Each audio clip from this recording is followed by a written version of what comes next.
অন্তর্বর্তীকালীন সরকারের প্রধান উপদেষ্টা অধ্যাপক ডক্টর মোহাম্মদ ইউনূস বলেছেন, জাতীয় ঐকমত্যের ভিত্তিতে প্রধান সংস্কারগুলো সম্পন্ন করে 2025 সালের শেষ দিক থেকে 2026 সালের প্রথমার্ধের মধ্যে নির্বাচনের সময় নির্ধারণ করা হতে পারে।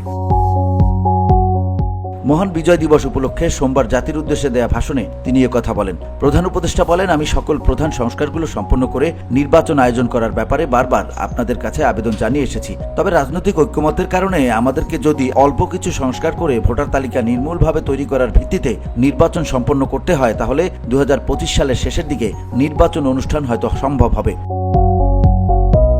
তিনি বলেন, যদি এর সঙ্গে নির্বাচন প্রক্রিয়া এবং নির্বাচন সংস্কার কমিশনের সুপারিশের প্রেক্ষিতে এবং জাতীয় ঐকমত্যের ভিত্তিতে প্রত্যাশিত মাত্রার সংস্কার যোগ করি, তাহলে অন্তত আরও 6 মাস অতিরিক্ত সময় লাগতে পারে। মোটা তাকে বলা যায় 2025 সালের শেষ দিক থেকে 2026 সালের প্রথমার্ধের মধ্যে নির্বাচনের সময় নির্ধারণ করা যায়।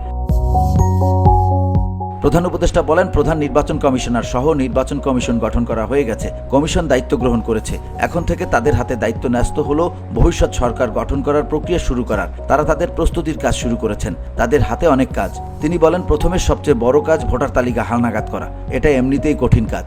এখন কাজটা আরো কঠিন হলো এজন্য যে গত 3টা নির্বাচনে ভোটারদের অংশগ্রহণ করার সুযোগ ছিল না। ভোটার তালিকা যাচাই করার সুযোগ হয়নি কারোর। অধ্যাপক ইউনূস বলেন, গত 15 বছরে যারা ভোটার হবার যোগ্য হয়েছে তাদের সবার নাম ভোটার তালিকায় তোলা নিশ্চিত করতে হবে। এটা একটা বড় কাজ। ছাত্র জনতার অভ্যুত্থানের পর এখানে গলদ রাখার কোনো সুযোগ নেই। দীর্ঘদিন পর এবার বহু তরুণ তরুণী জীবনে প্রথমবারের মতো ভোট দেবেন। প্রধান উপদেষ্টা বলেন, অতীতে তাদেরকে সে অধিকার এবং আনন্দ থেকে বঞ্চিত করা হয়েছিল।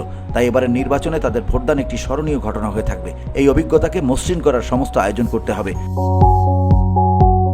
আমার একান্ত ইচ্ছা, এবারের নির্বাচনে প্রথমবারের মতো তরুণ ভোটারেরা শতকরা 100% কাছাকাছি সংখ্যায় ভোট দিয়ে একটি ঐতিহ্য সৃষ্টি করুক। নির্বাচন কমিশন এবং সকল সামাজিক প্রতিষ্ঠান ও রাজনৈতিক দলসহ সবাই মিলে যেন এই লক্ষ্য অর্জনে নানা প্রকার সৃজনশীল কর্মসূচি গ্রহণ করেন, সেই আহ্বানও জানান প্রধান উপদেষ্টা।